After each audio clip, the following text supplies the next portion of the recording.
Alright, so I'm Cody. I'm Kelly. I'm Grant. I'm Willie. And today we're going to be presenting on obesity and the associated health complications or risks that go along with it over time. So first things first, what is obesity? It's become a major wicked problem. Everybody talks about it within the United States. Obesity is defined as having a BMI of greater than 30 kilograms per meter squared, so pretty much your body weight divided by your height. And if that number is greater than 30, you're classified as obese. And on the same token, being overweight is defined as having a BMI of over 25.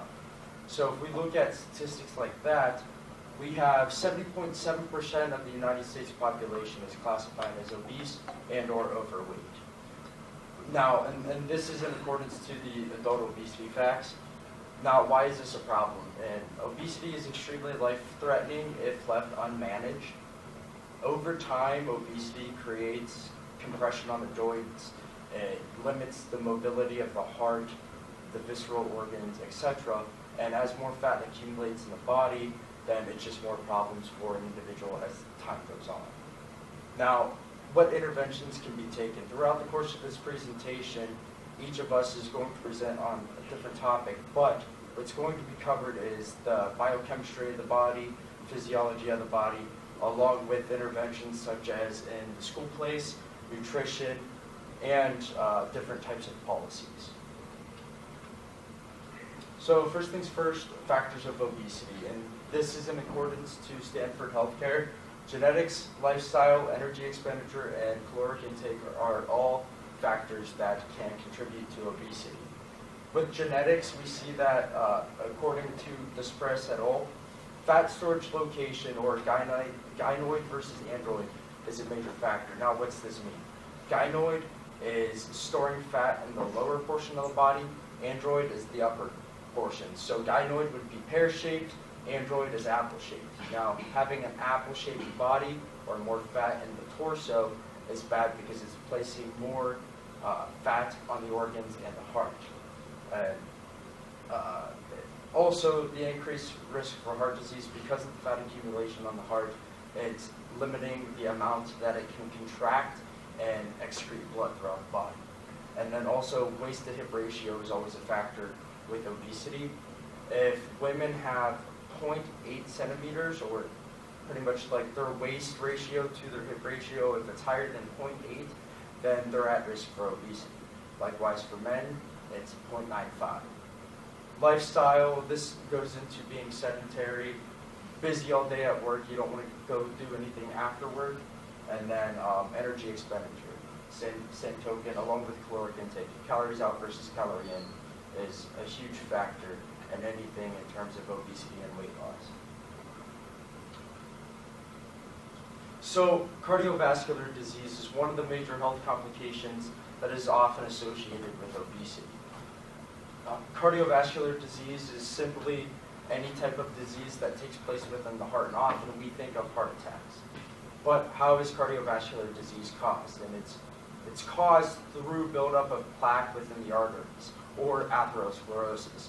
And as this plaque builds up, it limits the amount of blood that goes through the arteries to vital organs, the brain and heart, and then it limits the total capacity and can cause a different type of problem later on. So we have various complications leading to indefinite heart problems. And these are, as listed, stroke, heart attack, and hypertension. And globally, these account for 1/3 of the deaths. And this is in accordance to the Stanford Healthcare as well. Now, with atherosclerosis, through theheart.com, atherosclerosis was the hardening of the arteries, and it's because of that fat distribution in the body. Now, people like the android versus gynoid, that's different types of fat distribution, and what we want to avoid is the android distribution, but that's genetically predisposed on where you store your fat. So you'll notice just walking around in a public place like Walmart, that's an often nice reference point, because you go in there, you don't see people outside of Mount Union in there that look like us, especially those that are in a health major. Those individuals at Walmart are often obese and have more so of an android body type. Now with stroke, a stroke is just simply blood flow occlusion to the brain.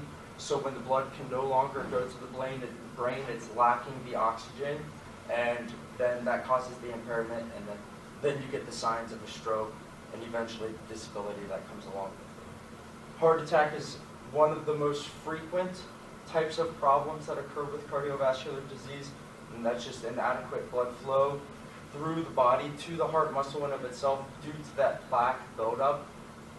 And then hypertension is another big one. Hypertension is just another way of saying high blood pressure.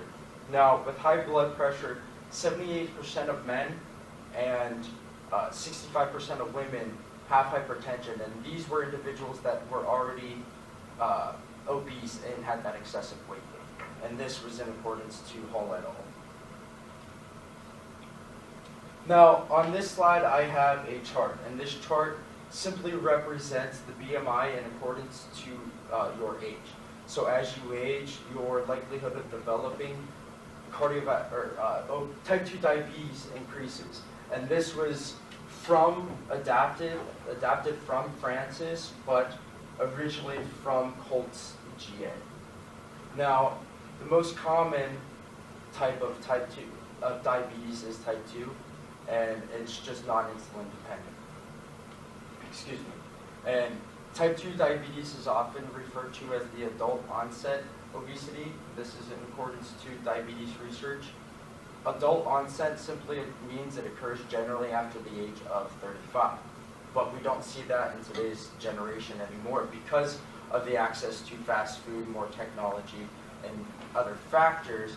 It's now being seen in early childhood. So we see it more frequently in second grade, third grade, or even younger than that.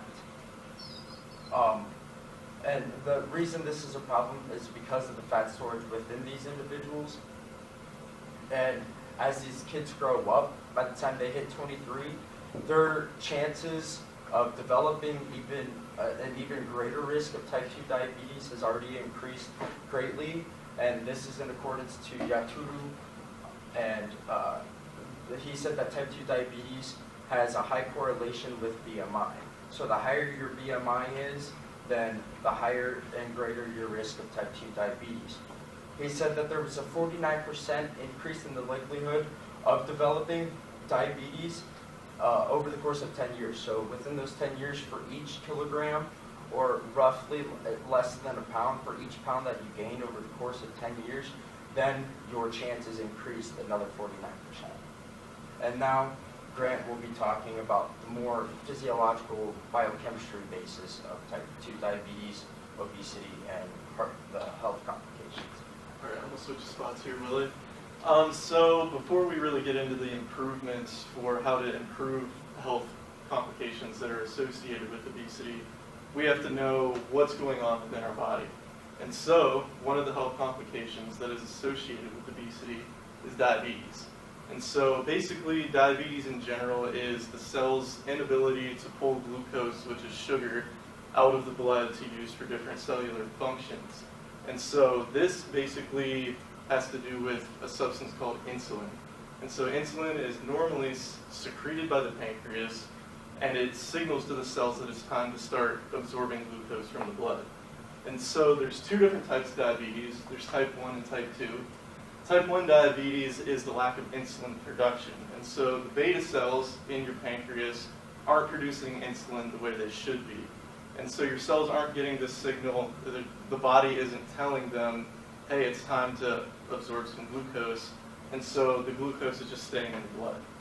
And then in type 2, the pancreas is secreting insulin the way it's supposed to be, but the cells aren't responding correctly. And so there's insulin in these receptors, but it's requiring a greater and greater insulin signal for the cells to absorb the same amount of glucose, which has the same end result: glucose stays in the blood. And so if you look at this figure down here, here on the left, it's type 1 diabetes, and here are the receptors on the cell that are for insulin. And as you can see, they're empty.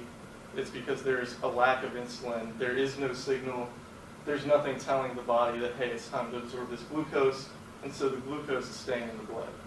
But then if you look here on the right, in type 2 diabetes, the receptors are full, insulin is in the receptor, but the glucose is still staying in the bloodstream. And it's because this insulin signal isn't working properly. And so it results in high blood glucose levels. And so how is obesity related? And so we created a term, it's called diabesity. And so basically, there's two kind of mechanisms of how obesity can influence diabetes within obese populations. And one, there's an increase in fat cells called adipose cells in the body, and they secrete these pro-inflammatory chemicals that are often fatty chemicals.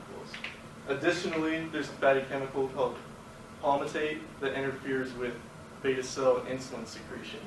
And so right here is just the structure of palmitate. And I'm going to walk you through this figure right here of how these pro-inflammatory chemicals can basically influence diabetes. And so it's kind of long, and I'll try to give you the summarized version. But basically, this high fat crosses the cellular membrane because the membrane is also fatty, so it can cross without a receptor. And basically, once this gets into the cell, it promotes this process called gluconeogenesis.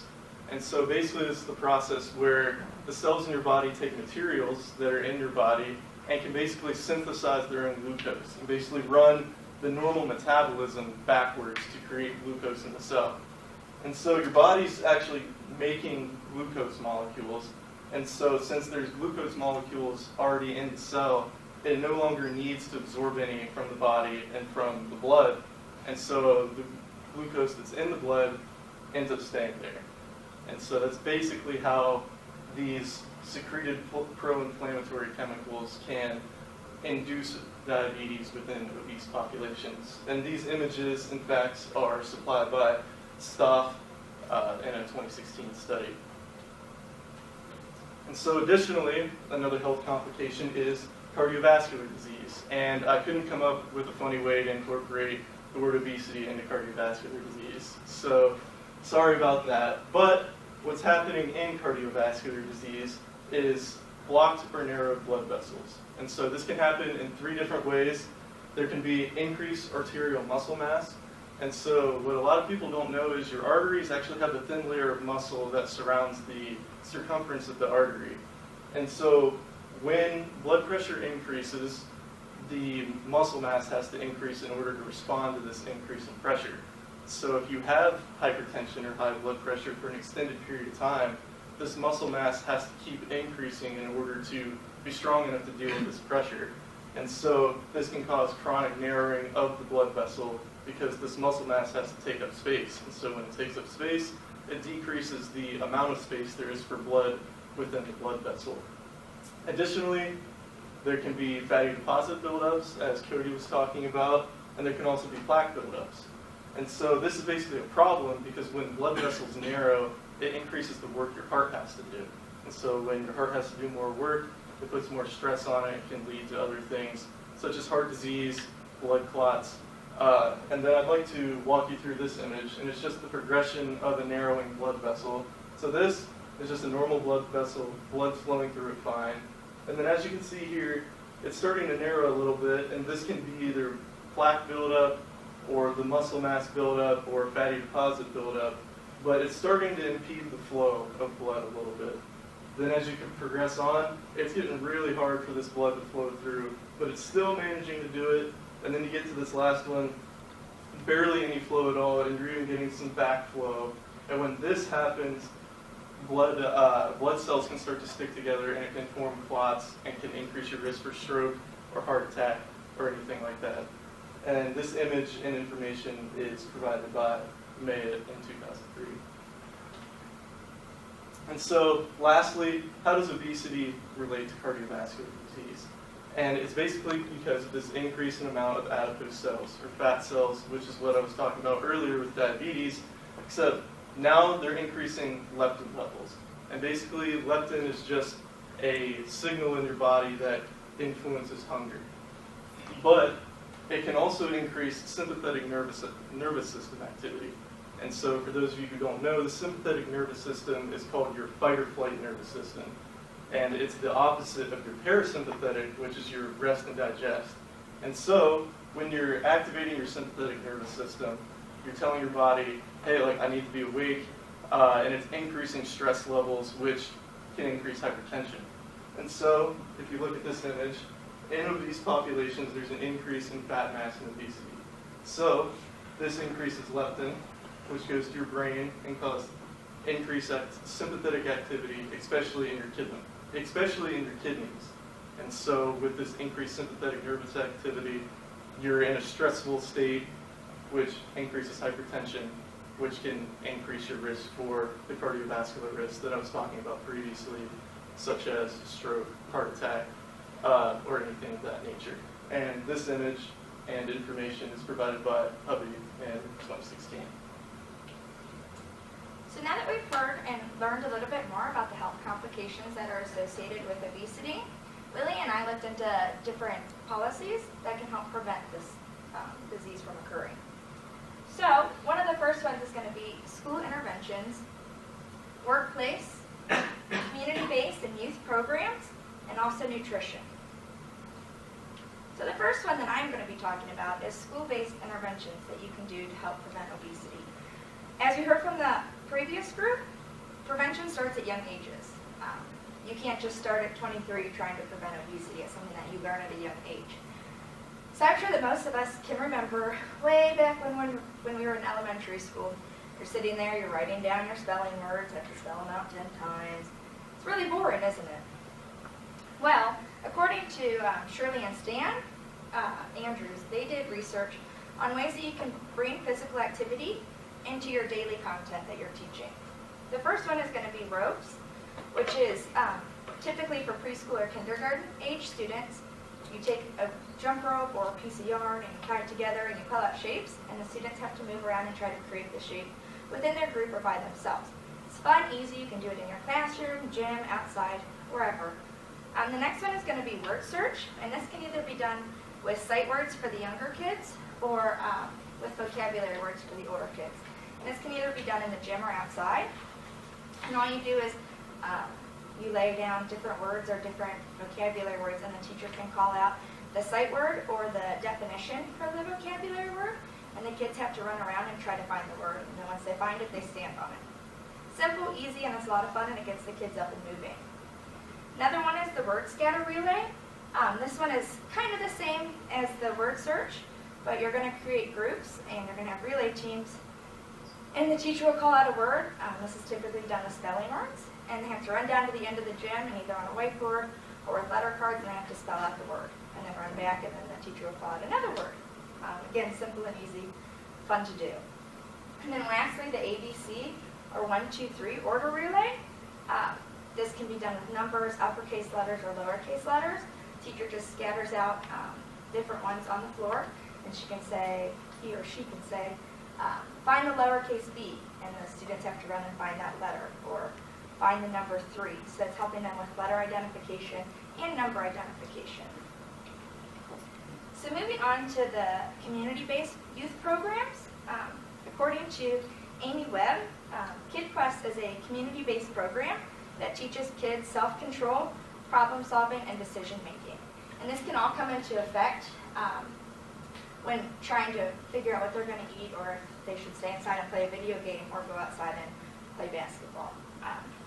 And within the program, it's a 3-month program, and they attend 6 different lessons, and there's the lessons are about every other week, so twice a month. And lessons include label lingo, which is the very first one. They go in and they learn how to read labels on different nutrition, so they can look at bags of chips compared to grapes and see the sugar intakes and the calories and figure out which one's better. The next one is eating out, portion sizes, and snacks. So this teaches the students how to properly portion their meals on their plate, because I know in America our portion sizes are a lot bigger than over in Europe and other countries, which is a very big problem when looking at obesity. And the next one is fruits and veggies. This one is where they learn about putting different colors on their plates. So you have to have like a green vegetable and fruit, and then a meat and like rice or pasta or something like that. And then the 4th lesson is going to be about the importance of breakfast and how it gets your metabolism going, and how you should try to eat whole grains to make sure you're getting all the nutrition that you need throughout the day. And then the fifth lesson is dairy intake, teaching kids that they need to have dairy, but not too much, because dairy provides the calcium for their bones, but if you have too much, it can cause a lot of fat. And lastly, they'll end with the media messages, which is how media portrays food. Media makes McDonald's look a lot better than eating fruits. So they just learn about how to decode the lies and the truth that's within the media. And then lastly, none of this can go on without family involvement, especially with young kids and youth. They can do whatever they want at school, but as soon as they go home, it can be completely erased if their parents give them McDonald's to eat. So with the family involvement, KidQuest sends home monthly newsletters talking about what each lesson is going to be and how they can take that information home and implement it there. And then they also send out family packs, which has fun activities that they can do on the weekends if everyone's home. It gives them recipes that they can cook and have their kids help make it. So now Willie will talk about the other two policies we created. So, going off what Kelly said there, another policy regarding implementing more fruits and vegetables and low energy density diets into people's everyday diets and things. So obviously we all know that fruit and vegetables play a regular role in weight regulation and improve health status. But the problem is not everyone is able to access it easily, especially for those who are in lower income areas and inner city or rural areas where supermarkets are very scarce, and supermarkets are the only place where fruits and vegetables are accessible.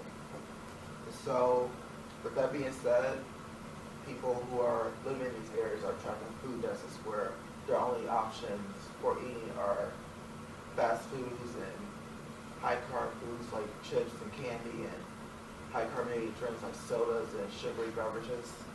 And so the only way to improve this is to build farmers markets and community gardens, so that way no matter where people live or how much money they have, everyone's able to access these healthier food options. But this alone would not encourage people to have these healthier options. Even with supermarkets or easy access, people still do not understand what the importance of having these healthy options are. So it is more important to try to have more education programs and implement them and to inform them of why these things are important and what happens when you fail to have a healthy diet and continue to eat all these high carb foods as opposed to healthy fruit, vegetables, and other things on the food pyramid. So some of the policies that I want to get into for better health outcomes are medical care, child care, workplace, and community-based policies. So starting with medical policies, comprehensive health policies are implemented in the 4 target areas, obviously. And one of the issues within the medical setting is that doctors, because obesity has been overlooked for so long, doctors aren't really doing anything to treat it, especially if they're not getting reimbursed for it. And because they're not getting reimbursed for all the services, then they're thinking, why waste their time? Because it's not worth it. And so, in a study done by Diaz and Hunter, the Centers for Medicare and Medicaid Services in 2004 has decided to remove any statement declaring obesity as a non-illness, which also accounted for better treatment and better services to address the obesity epidemic. And Blue Cross Blue Shield of North Carolina is providing 6 nutritional visits per year along with 4 medical visits as a standard for the benefit waste assessment.